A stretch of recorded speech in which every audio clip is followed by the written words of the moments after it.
two young brothers woke up early on a sultry summer morning and rushed down to breakfast. July in St. Louis can be brutal. They wanted to get out and play baseball early. Their beloved Cardinals were playing the hated Chicago Cubs in a series at Busch Stadium, and they were going to get to go to the game that night. So they were very excited. They dragged their equipment out to the yard. Their field of dreams, which was really a groundskeeper's nightmare. It's a long, narrow backyard. It's very similar to this.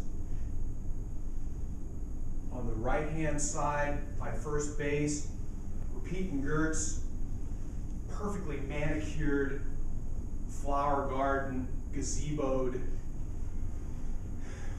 extravaganza.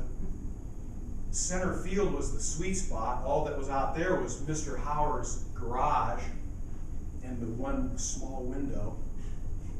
On this side was an even worse yard, a rental property with a cesspool sitting up in left field. Third base was a big wild cherry tree. And the whole field tilted down. Now, one-on-one baseball is a challenge, because there's no catcher. So they had a 55-gallon drum and a big steel grate. They pulled the box score from last night's game. Bob Gibson had been the pitcher. The idea was to go down the list, and each player was mimicked at the plate. Big brother threw the bat at little brother.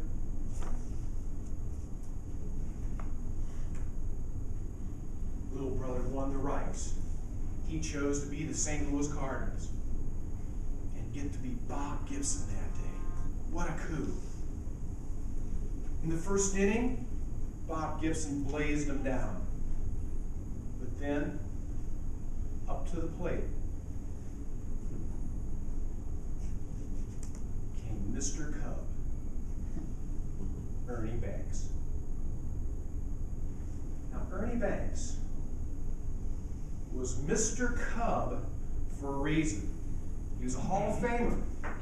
They retired his number 14 jersey.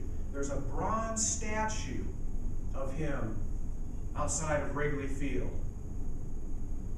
He hit over 500 home runs in his career. He was the MVP twice, led the league twice in home runs, led Gold Gloves. He was Mr. Cub for a reason. But what a lot of people don't know is that Ernie Banks played for another team. Ernie Banks wasn't just Mr. Cub. When Ernie Banks got started as a 19-year-old, he played for none other than the Kansas City Monarchs. And he was a lanky young 19-year-old, and he had a bad attitude. He ran into none other than our great Buck O'Neil, the original Mr. Sunshine. That's what Ernie Banks ended up being, Mr. Sunshine. His positive attitude, his daily coming out to the field and saying, "What a great day for baseball. Let's play two," became a phrase that he used over and over again, and everybody loved him for it. But the original Mr. Sunshine was Buck O'Neil. And Buck O'Neil molded that young man. He saw that he had a bad attitude, and he said, why do you have have such an attitude towards a game that most people play for fun. You're getting paid to do this. Now, Ernie Banks went on to have a fantastic career. He was the first black player for the Chicago Cubs. And Buck O'Neil was the first black coach in the major leagues for the Chicago Cubs.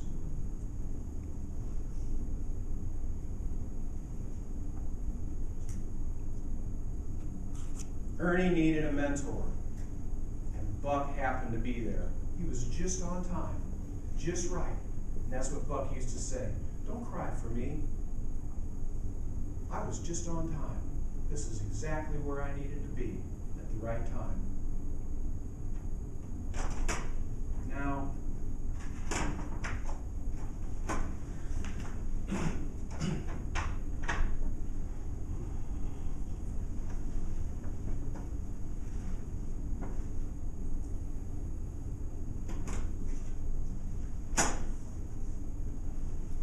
Ernie Banks stepped up to the plate.